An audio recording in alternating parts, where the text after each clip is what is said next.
Fisher, online and in person. We talked about so many things that we broke into different segments for your viewing pleasure. First, we talk about love, forgiveness, and music on the river. A new chapter. You get front row access to his new home and studio. Then we talk about his humble beginnings, from just starting to learn the guitar, the infamous 8-ball story, his beginnings with Heart in Canada, and about having a dream. Yes, we talk about lessons learned, and you'll be happy to know that he's not perfect. That's right. His new studio is the Zen Zone. It mirrors our dream for sure, which brings us to this amazing One Vision project. All of us humans as one tribe. And we do want to mention, during the filming of this episode, Roger's brother was just diagnosed with cancer, and then he died shortly after that, and we want to do a special celebration of his brother, Michael Fisher.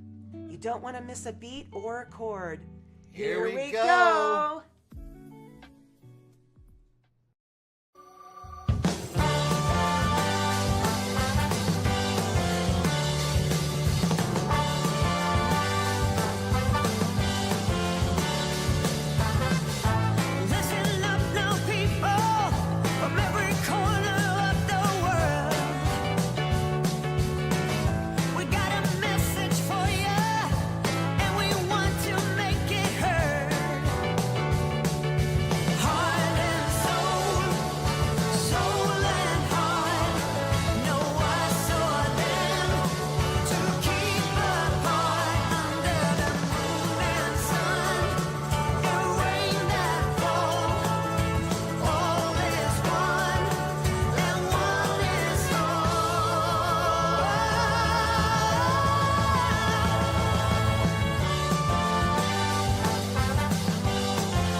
This week I was reminded again just how fragile and precious life really is.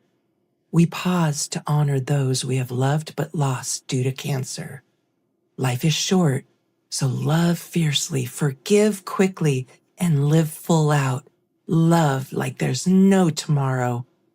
When you grow up with a brother and they help you through life, my brother's 8 years older than me. So he's been very instrumental putting me in the path of people that could help me in my music journey. Just like Michael was for his brother Roger, because he basically managed the band Heart and engineered their albums and all that. So he was a big part. And we actually got Roger to talk to my brother on the phone because my brother's going through a difficult time. He has stage 4 cancer. And he didn't even know at the time his brother was going to die a couple of days later. And he was speaking hope into my brother, and I'll never forget that.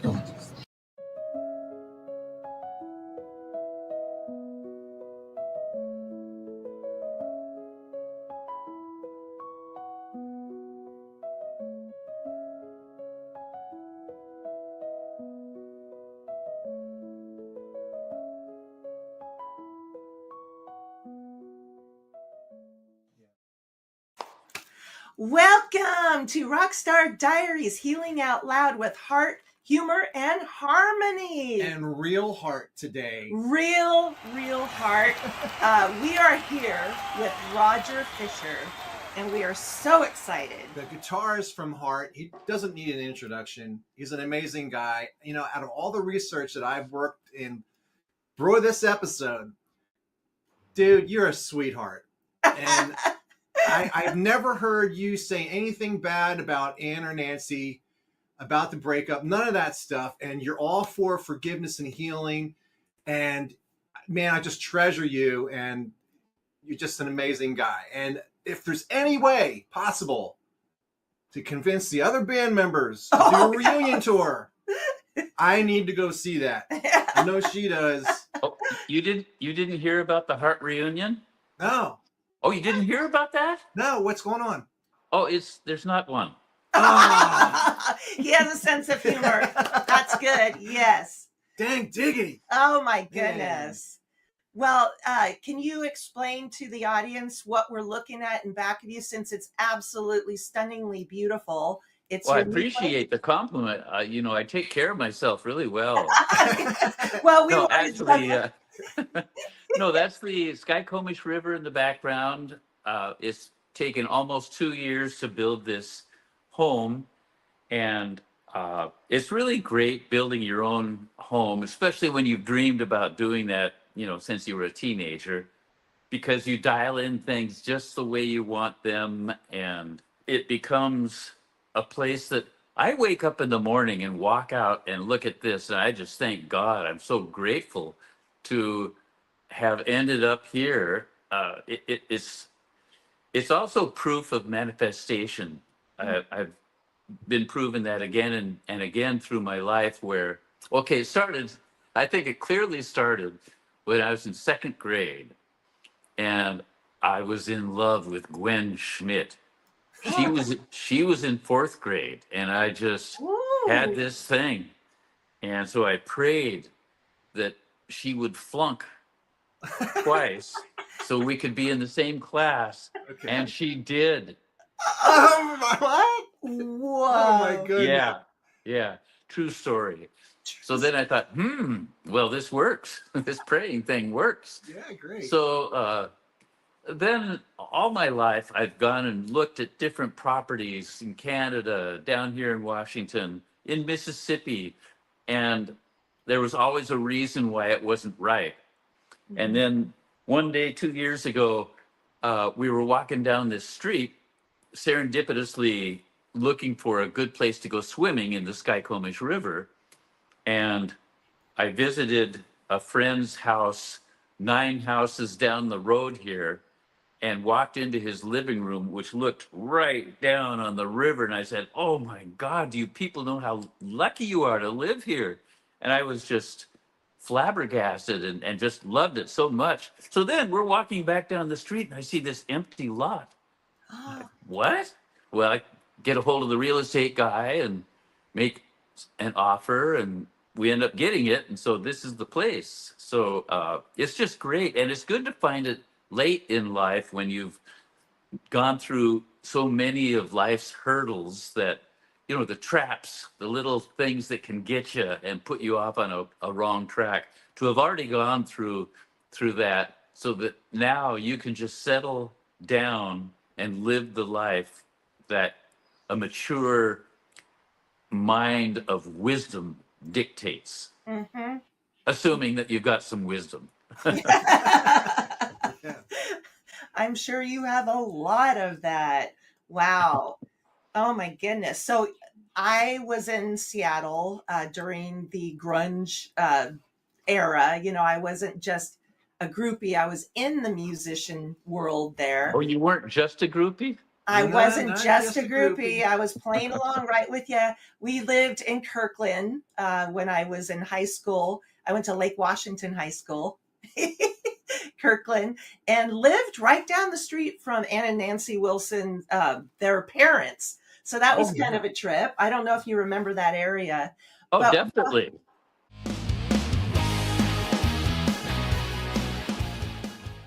And like right now, I could be out touring with a band, but I did that. I know what it's all about. Yes. I know how addicted some people get to adulation, and how they just need that fix of 10,000 people going, "Yeah, we love you." And I just don't need or want that. I don't want to you, go to an it's- airport. I don't it's want to like- go to a big city. I want to be right here, For you, it's like 80,000 people. Well, whatever. Yeah. But Yeah. yeah, I'm really happy not doing all that. Yeah. Can you explain this story to us? Can you Can you see see it? that? Turn it the other way. It's an 8-ball. Oh, That 8-ball story that you have, how you first started playing guitar. okay. Yes. Oh my God, that's a pretty good story. So, different people are affected by different things that they experience as kids. Some kid they'll have the fire truck come to school and you get to see all the fighting people, and that kid will go, boom, I know what I'm going to do. And he'll live and breathe firefighting and the whole thing, and then that's what he ends up doing. Well, some people experience music in such a deep, profound way that they know that that's what they're going to do, and that's what happened to me at a young age. I didn't know that that's what I was going to do, but I knew that this feeling that I had for music was just incredibly strong. It was stronger than any, well, just about stronger than anything else, a pull, you know. My brother and I started going over to our friend's house after school, and he had, his parents had rented him harmony guitar and a Silvertone amp. And he played around on it a little bit, and I said, "Can I try it?" And, you know, within an hour, I could play better than him. Just, you know, horsing around and finding notes and melodies, and so that was really encouraging. And around that same time, I was hanging around with this bunch of guys that they were like the bad guys, and they clearly had a cool club kind of feeling about them. And they said, "Hey, Raj, let's go out and we're going to break into houses and stuff." Oh, okay, that sounds like fun.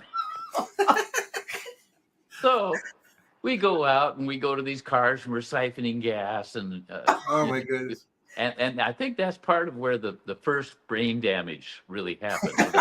I remember swallowing leaded gas more than once, and then lighting up a cigarette. You know, Oh Yeah. my! not the smartest era of my life. Breaking into probably like 7 different houses, and then we got busted. And standing in front of the judge with my mom, I was so humiliated. And the judge is saying, "So, what are some of the things that you stole, son?" "Well, the only thing I ever took was an 8-ball off a pool table." And he said, "Well, it's pretty clear you were just hanging around with the wrong crowd. You're free to go." On the way home, Mom says, "What are we going to do with you? What can we occupy your time with so you're not doing this stupid stuff? Would you rent me a guitar and an amp?" And that was it.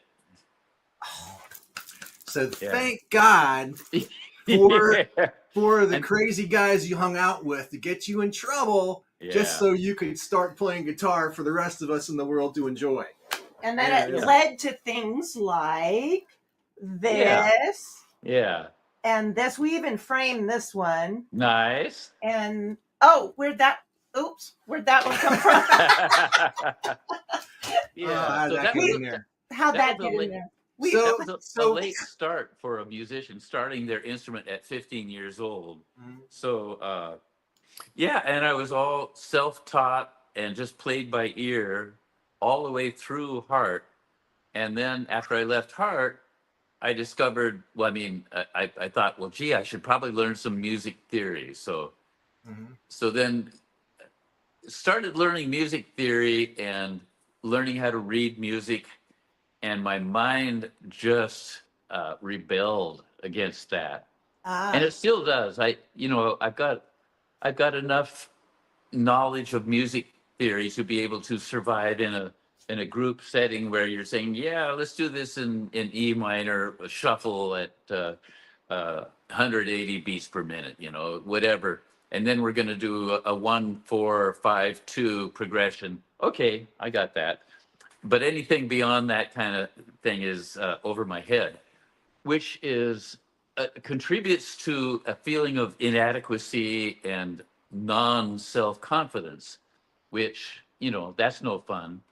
But so what a person like me ends up doing is getting expertise at being able to hear and respond playing by ear, and having it 98% of the time be good.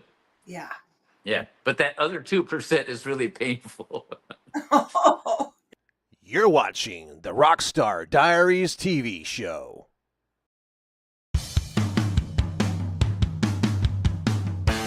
Whether you're looking to buy, sell, or invest, my team and I are happy to help.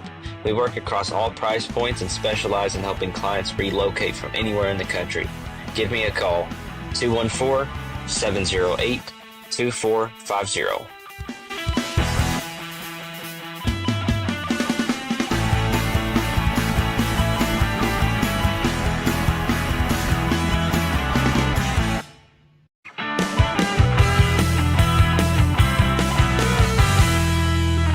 Yeah, I got a question for you now. You guys are playing in that band because I'm looking at you guys are a super group. You guys are all great musicians. When did you actually realize that? Like, said yourself, yeah, this is a super group. Like, you evolved into that. Do you know when that was? Or if Well, you- so what the course of events was, these members of this group, including my brother, each one of us had the dream. You can be really, really a great musician, but if you don't have the dream, you'll probably never really get real far. Right. But if you've got the dream, even if you're not a good musician, the odds are much better of making it because you put it out to the universe every day subconsciously and think, the universe brings things to you, brings opportunities. Mhm. And so you are rewarded by holding this thing in your mind, in your heart that you want. So we all had that.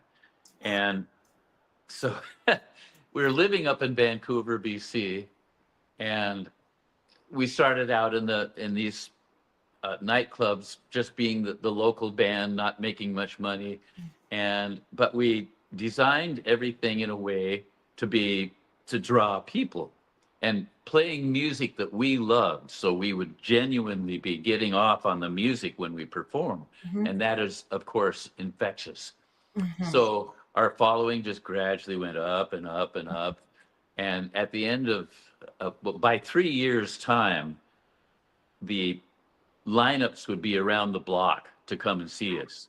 Because my brother, after almost every show, would say, well, guys, it was really good tonight, and you shouldn't say blah, blah, blah. That's unprofessional. And Raj, you got to keep that guitar in tune. And Steve, blah, blah. And Nancy, and he'd have input for everybody. And so it got better and better and better and better. And Amazing. I wrote a song for him a few years ago. One of the lines is, was that you who raised the bar every time we thought we were good? Because that's what he did. You'd come back into the dressing room after a set and we're all congratulating ourselves on how good it is. And Mike comes in, you guys, what's wrong? It just tear us up. And it was painful and we resented it at times, but it worked. We grew. And then we had an opportunity to open for Rod Stewart 2 nights, one in Montreal and one in Toronto. And we took a 4-day train ride out there and played our first show to a big audience. And we didn't realize that we had been on heavy rotation. And so to the people hearing it on the radio, we were a big major group on the radio with this great new song, Magic Man. And so when we stepped on the stage, I think it was probably 18,000 people. They were just going nuts before we even played. And at that moment, I think we all realized, oh, this is what it's like. Yeah. And then because we had spent 3 years playing 4 or 5 nights a week, 4 or 5 hours a night, honing our craft, we were good. Mhm. And we just killed that audience. Then we got before the set was over, we got a message from Rod Stewart's manager. Hey, you guys, can you extend your set a little bit? There's been a holdup at the border. We're not sure what's going. Oh Little holdup at the border. So my gosh. yeah, so we had to extend our set, and so we could do that, and we just got them go higher and higher, and then it was time to quit, and then Rod Stewart came on and had to follow us. Well, a mutual friend who was there that night that was actually responsible for us getting that gig said he talked to Rod after the show, and Rod said, "Don't ever get a band like that to open for us again." Oh my You know, goodness. you're mentioning something. I'm sorry. You're mentioning something that's pretty wild. Is that you got extended to be able to play more when usually, like, if a band's good like that as an opening band, they cut you off early, don't give you the lights or the sound that you deserve, you know, that kind of thing. And here you got extra time, which is great. Did you ever experience one of those situations you just too darn good and they just had to turn you off or anything like that? Mile High Stadium in Denver. I don't remember. It was probably 77. We're opening for Marshall Tucker. I think the Cars played before we did, Wow. and we're playing away, and we're really good, and they cut our power off. Yeah. No So way. we were so pissed. Yeah. So my then, gosh. something like 2 months later, we played in Baton Rouge with them, and it wasn't a very high stage, and there was this kind of flimsy barricade in front of the stage to keep the audience, distant, a 10-foot distance or something. Well, we just thought those guys are going to have a real hard time following us today because we're going to be great. And we just played so hard, and we just killed them, and they broke down that barricade, and then Marshall Tucker had to follow us. Oh my goodness. It was good. Wow. We By have the way, I'm drinking Human Tribe tea here. This is my own brand of tea that me and a friend concocted. It's We love shameless plugs. yeah, Hello. it's 31 organic ingredients from all over the world, promoting mostly brain clarity. So it's really great stuff. I love it. And you can go to rogerfisher.com to order it. Yeah. We're That's drinking mushroom coffee right now, which is awesome too. But I'm going to go get some of that tea because we're all about brain clarity, especially as you get older. That fog, sometimes. Oh, it's terrible. Yes, that was legendary Heart delivering the hard rocking classic Barracuda right here on Cool 98.5 FM. We're bringing you the decades of decibels. I am Sunny Sky, your DJ. Now, speaking of legends, Heart's original guitarist Roger Fisher is pioneering a new movement. He's launched Human Tribe Tea. Yeah, tea. But check this out, it has 31 different ingredients. That's more complex than a Dream Theater solo. It's good rock and roll and good for you. Find harmony at rogerfisher.com. Oh, let's hear from the gang. You're live on KOOL Radio. Who's calling? Yes, hello. Hello, this is Karen. I need to speak to your manager immediately. I tuned into your so-called rock show, and I did not hear Journey. I mean, how dare you? Carrie, this is a rock station, not a karaoke night at Applebee's. Excuse me, my name is Karen. Do you know who my husband is? He's in middle management at Staples. We deserve Don't Stop Believing at least twice an hour. And another thing, who is this Tiger Fisher? What kind of name is that? Is that part zoo or seafood buffet? Actually, Roger Fisher is a rock and roll Hall of Famer legendary guitarist. Well, unless he can play Freebird, I'll be calling corporate. And don't make me post about this on Nextdoor. This is harassment. I asked for the manager. And that, ladies and gentlemen, is why our show is called Cool. Breathe in, breathe out, and drink your human tribe tea before you're brain dead like her. Oops, did I just say that out loud? Cool. Just break the knob and leave it on here.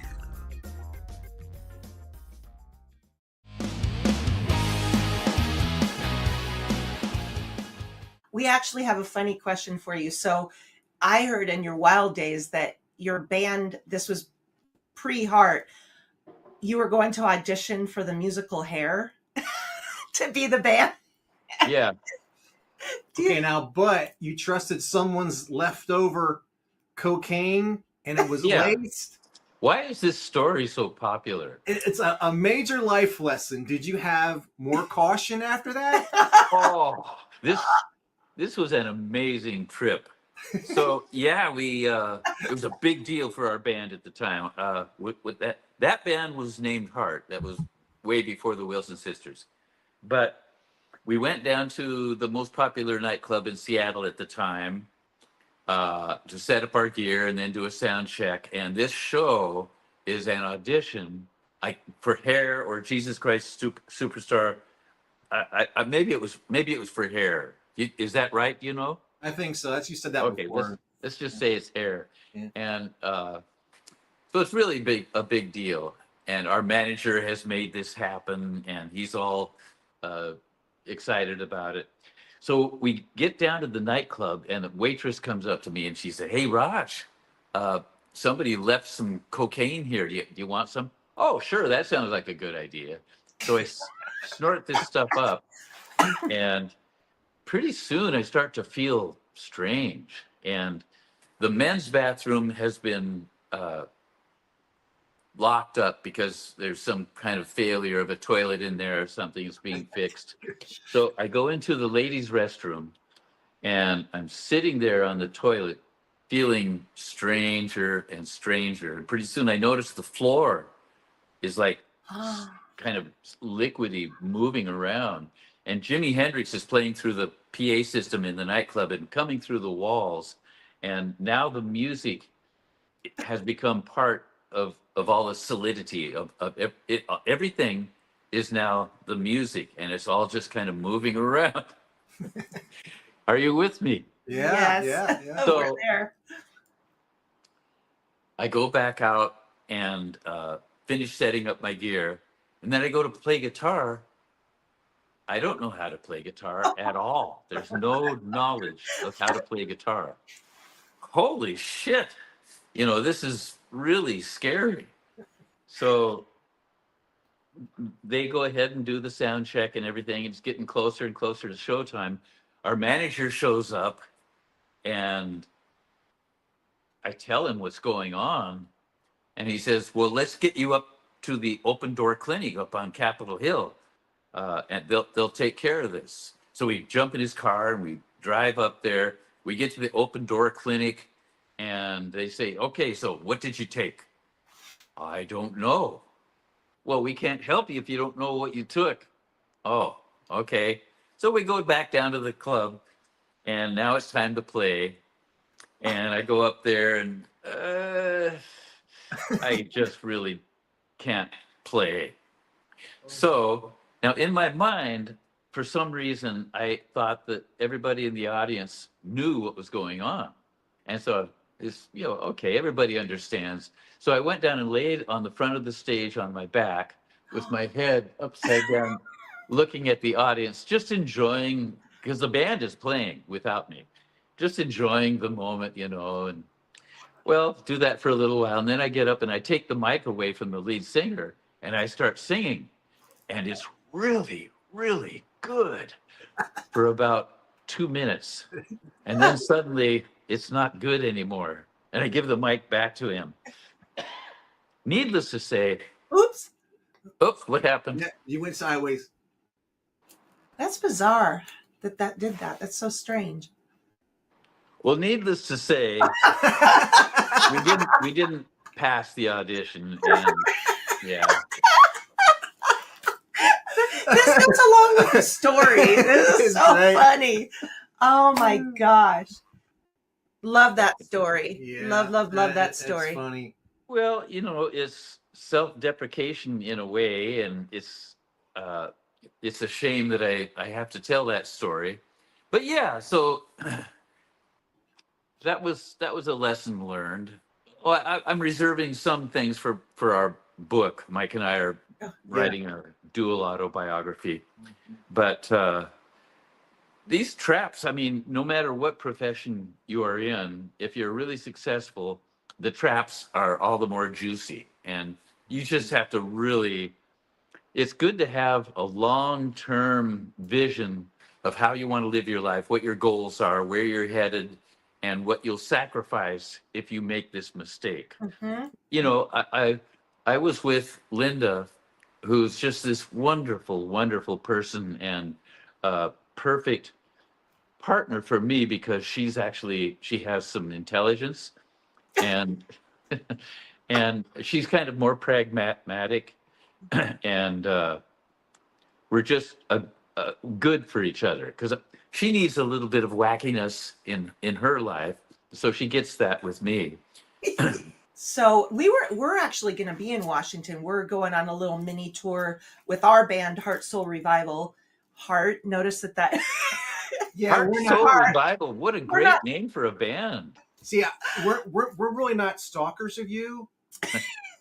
But our band name is Heart Soul Revival, and our production company is Hearts in Sync, and we're wearing hearts. We're wearing hearts, but we're really not stalkers. But Yeah, okay. where do you live exactly? Oh, no, he already No, said. no. Seriously.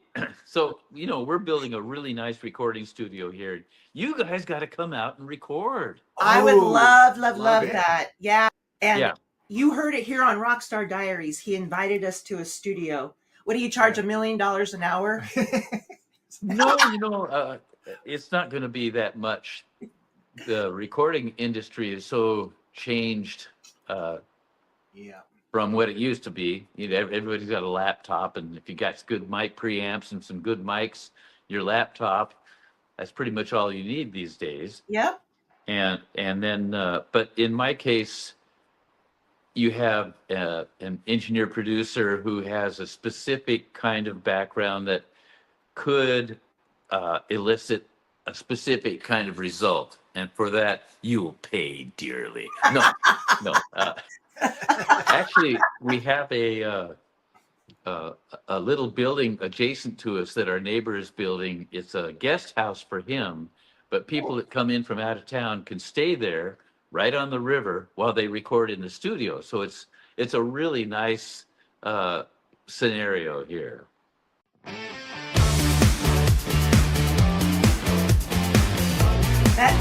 That it's on my bucket. Well, you said, dream big, dream it, manifest it. It's always been a dream to have because we're music producers as well, songwriters, musicians, producers. For me, I didn't become one until COVID, and it was a necessary thing because they had closed everything down. But all of that to say, you're living my dream because I want to have a recording studio that's in a Zen environment. Mhm. That's not like right in the middle of a city, where you walk out to take a break and it's like, oh, like you smell car exhaust and things. So you're living the dream, man. I love it. The name of our studio is Zen Zone. Cool. Oh my goodness.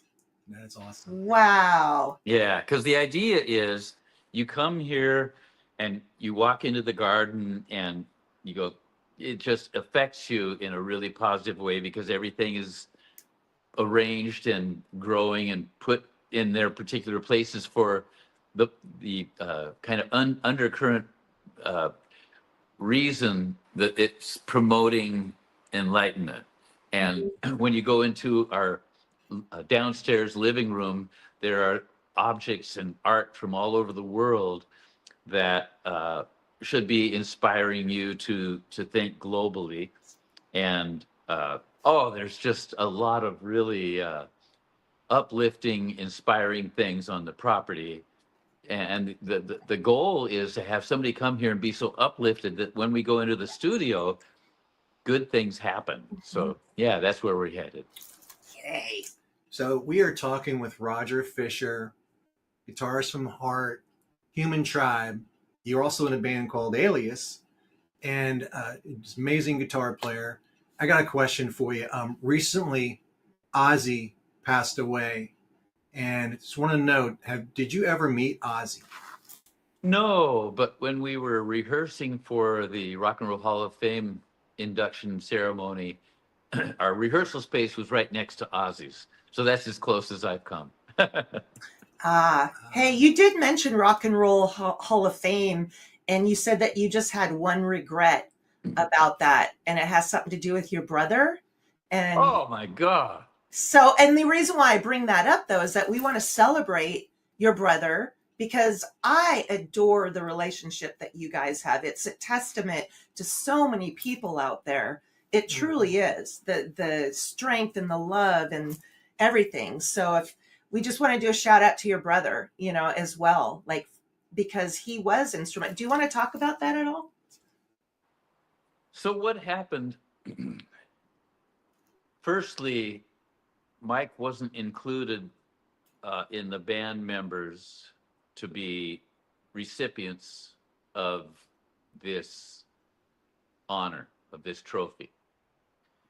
So that was a shame because he was, as you'll see in other interviews, a vital part of the creation of Heart. Mm-hmm. Then we go on stage and we all say our little piece. Nobody mentioned him, including me. And that was so, so wrong. And I am really sorry. But you're doing a shout out now to him. Mike Fisher is a great guy, and we're great friends, and that will always be the case. Yeah, he's the magic man, and best friend I'll ever have. Oh, Yeah, some people don't realize that he was actually taping you guys in rehearsal, like on stage, and you were coming up with like riffs of Barracuda, and it could have been lost through time, but he taped it, and then when it eventually came time to do the song, he said, "Hey, remember this?" So he recognized genius and got that ball rolling for you guys. So he's a major part of the sound of you guys, I think. Oh yeah, he's the reason that Barracuda was even a song. Mhm. We have music projects that go way back that now that there are such advancements in immersive audio and 360 video, we're revisiting our old catalog of work that we've done together, and we'll be releasing that starting in 2026, totally enhanced and made up to the present standards. So it's such great music, and we have, I think, really cool music videos. What I tell myself is that, okay, this stuff is ahead of its time. It just wasn't supposed to come out yet. But when it comes out, I would like to have a mass audience appreciate it because I think it's really, really good stuff.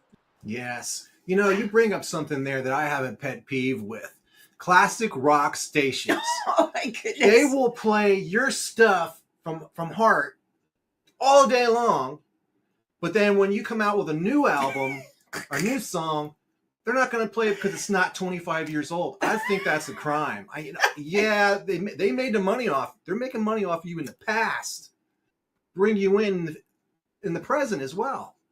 Well, you know, I think if there were a record company that promoted really great stuff that was obscure or had been released at some point that never made it, and that record company got the rights to these, what they consider really great things, and marketed it maybe in a way that hasn't been done yet, that there could be a big resurgence of unknown material that could get popular. And that's where we fit in. So I've got a partner in my our new record company and our direction that we're thinking along those lines. We're thinking of, we want to promote younger people and newly created works. And we also want to bring to light things that are really great that never had the opportunity, that never got big before, and have a niche where that direction of music and video could find popularity. Oh,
The other day I was walking downtown, a lot of people there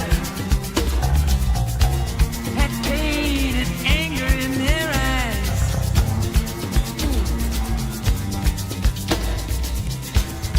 Tell me, is this true?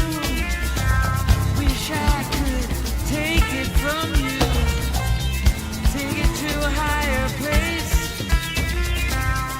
Tell you what I'm gonna do. Pray for love. Pray for love.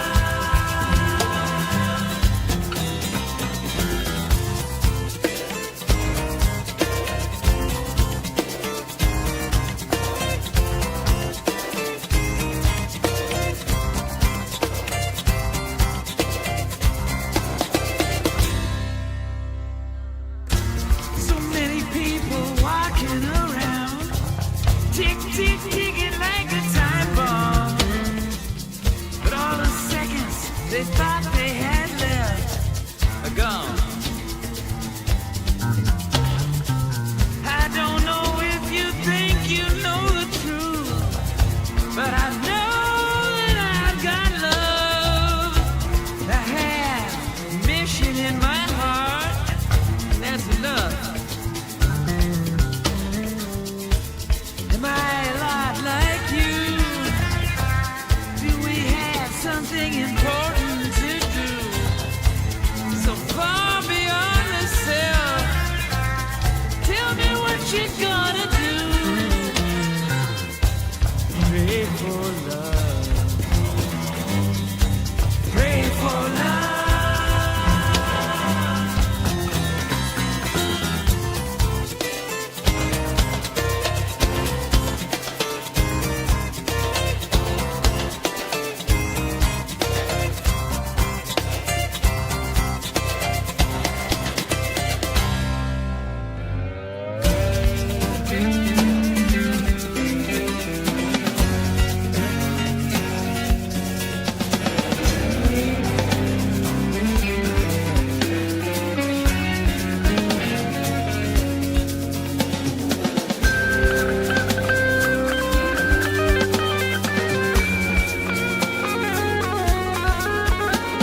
other way.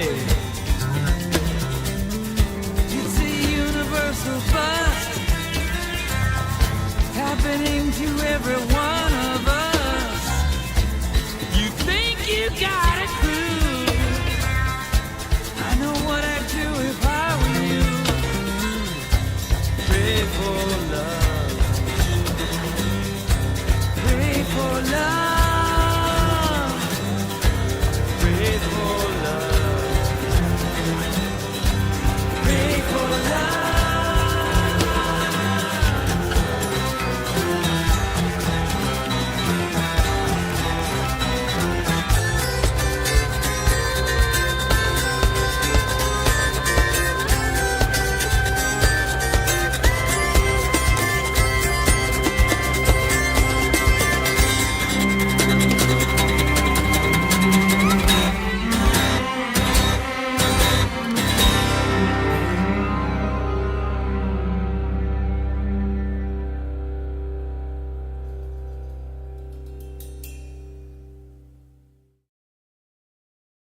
No idea where to start with a podcast?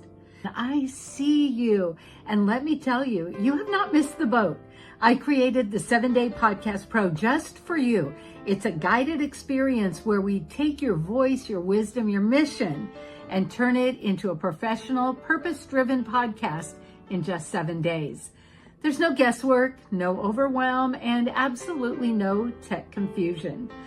You don't need to know how to edit. You don't need a fancy studio. You just need your message and the courage to share it. Let's get your voice into the world where it belongs. So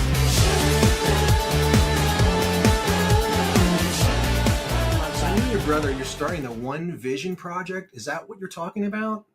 Well, that's the One Vision Project was something that was gifted to me by the universe in 1995 when I realized that everything that I was doing in my life was either for somehow for myself to make money, and I just thought music is sacred and it has to be done for the right reasons. And God, universe, creator, help me and give me a direction.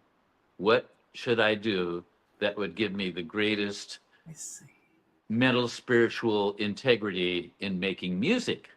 And within 2 weeks, I had the inspired vision for an album cover that consists of 4 different album covers that fit together and create one picture. And that will be called One Vision. And it's the One Vision Project. And the name of the band is the Human Tribe, because the reality is that there is only one tribe on Earth.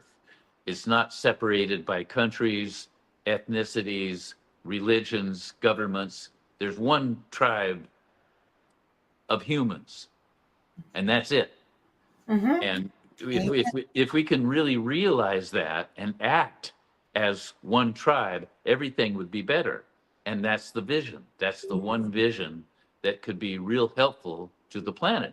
So the one vision, the human tribe, that's the concept. Well, we're super fans, and hopefully we're friends now with you because we will support you in any endeavor. You have such a beautiful heart, beautiful spirit. We want to honor your time. I mean, we could stay on forever. You are just so fascinating and such a great, eloquent speaker. But we want to honor your time as well. Can we ask you the hard question? Oh, no. Okay. The hard question. Okay. Now, if you could be in a guitar battle with any other guitar player in the world, who would you smash in that guitar battle? The way I look at myself is, there's Steve Vai, Satriani, Matteo Mancuso, Tommy Emmanuel, even Jacob Collier. There's all these people who are so good, and they're way up here and I'm down here. And even if I could smash somebody in a guitar duel, I would choose not to do it because I wouldn't want them to feel bad. You know, I know. That's why we love you. You're great. I feel bad enough without dueling at all. It's just really humbling seeing how good these guys are, and so that makes me have to come up with a justification for me not being that good, and here it is. So those guys have they devoted their lives to this, and they continue to do that. I don't want to do that. I don't want to be trapped into having to practice all the time. I want to have a garden. I want to build rock walls. I want to have a lot of time with my dog in the woods. I want to go river rafting. I want to live this life that is full of action and challenge, and where I have to work really hard out in the yard hauling gravel and doing all that stuff. And I just don't want to do all that practicing. I don't want to learn all the intellectual theory involved in helping Pat Metheny and all these guys be so great. I just don't want to do that. So my justification is, okay, I'm going to mine what I have and always look for the things that I don't hear other places. And that will define my signature as a guitarist, as a musician. And so I do that. I sit down and I find this stuff that I've never heard before, so that when people hear me play, they should say, oh, that sounds like Roger Fisher. And that is enough reward for me to know that I've found a well of creativity that is original and my own, that I own because I dug it and mined it myself. And it doesn't have to be as good as Matteo